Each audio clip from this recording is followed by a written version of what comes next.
10 issues facing our youth today. Number 10. Single-parent households.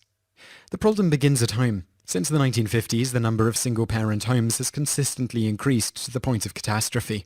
Today, 14 million single-parent homes are responsible for 28 million children. Raising a child is difficult enough in a two-parent home, especially in tough economic conditions. The situation is even direr when there is only one parent. Economically, a single parent is likely to bring less income home. This equates to fewer opportunities for such vital necessities as education. Trying to make ends meet also takes time that is spent away from children who need a parent's guiding and influence.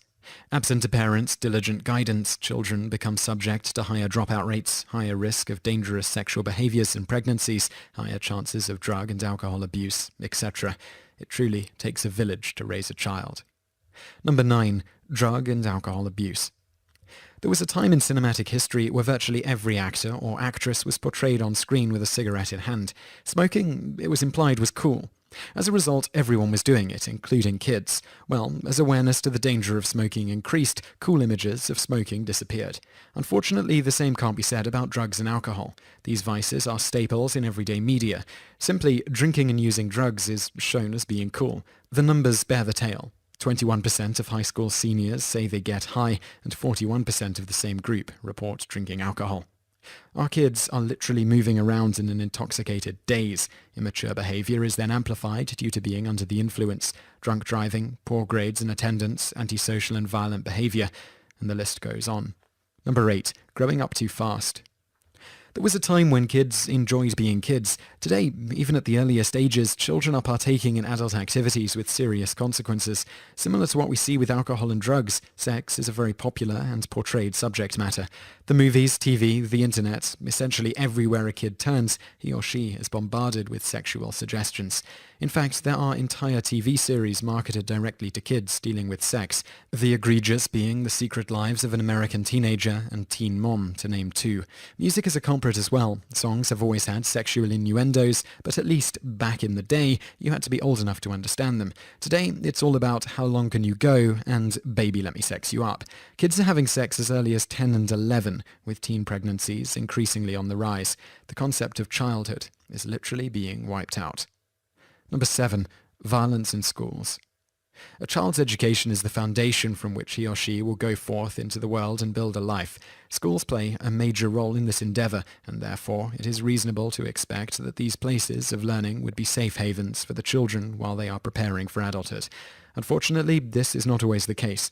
In many instances, especially in low-income urban settings, schools can be a war zone. We're not talking about minor bullying, but rather serious violence. Consider that in the last decade, 284 kids were murdered due to school violence. These were shootings, stabbings, fighting, and suicides. Growing up is tough enough without having to be worried about being killed while going to math class. Number 6. Materialism. We live in a society that promotes materialism, and so we perpetuate this particular malady by instilling bad habits into our children. We teach our children that the measure of success and happiness in life is how much stuff you have. Kids naturally want things, especially if their friends have something similar. Unfortunately, there seems to be little restraint on accompanying guidance as we go about this.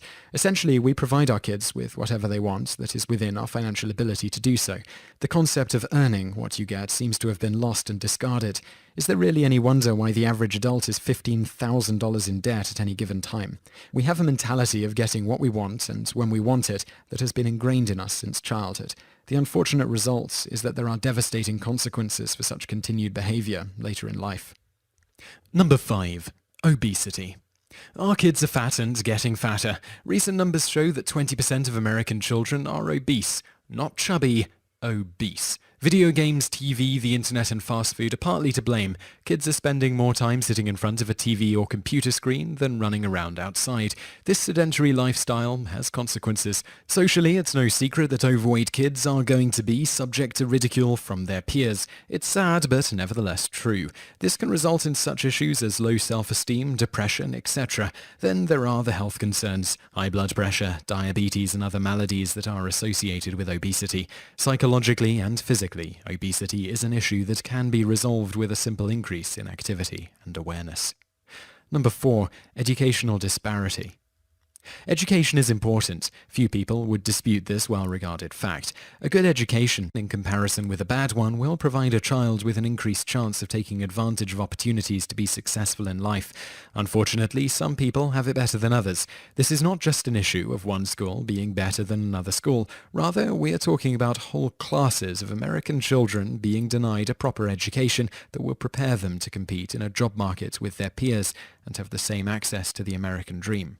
Disparity in educational quality is delineated by race and financial status. If you live in a poor neighborhood or are a minority, there is a good chance that the schools you attend are lacking many necessities.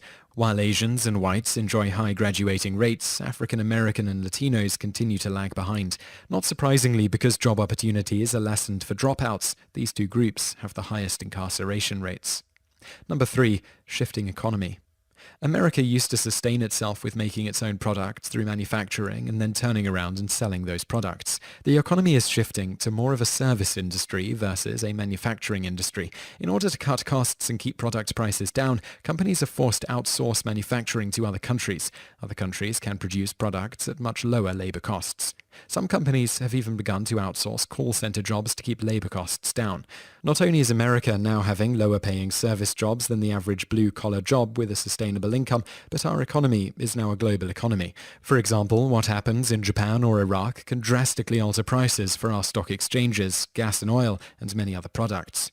What exactly does this mean for our youth? The youth cannot graduate or even drop out of school without going through the pains of a low-income job. The jobs offered with no experience pay very little and with very little room for pay increases. In fact, the competition to get a promotion can be fierce.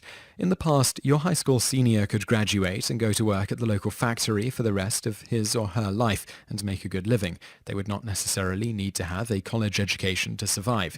In fact, youth today will graduate from college with multiple degrees and still cannot find work that pays enough to sustain a decent lifestyle. Number 2. Poverty. The federal poverty level is $22,050 for a family of 4. This equates to 21% of all children. 15 million children are considered in poverty. Just to cover basic expenses for a family of 4, you would need to have a salary of $45,000. This means that nearly 50% of our children are living in poverty. Half of those kids receive no government assistance because their parents earned more than $22,050 that year.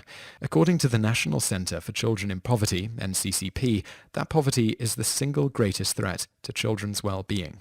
Poverty impedes learning and contributes to social and behavioral problems. And guess what? There is no income to counteract these problems. Mommy cannot afford a tutor or daddy cannot afford a counselor.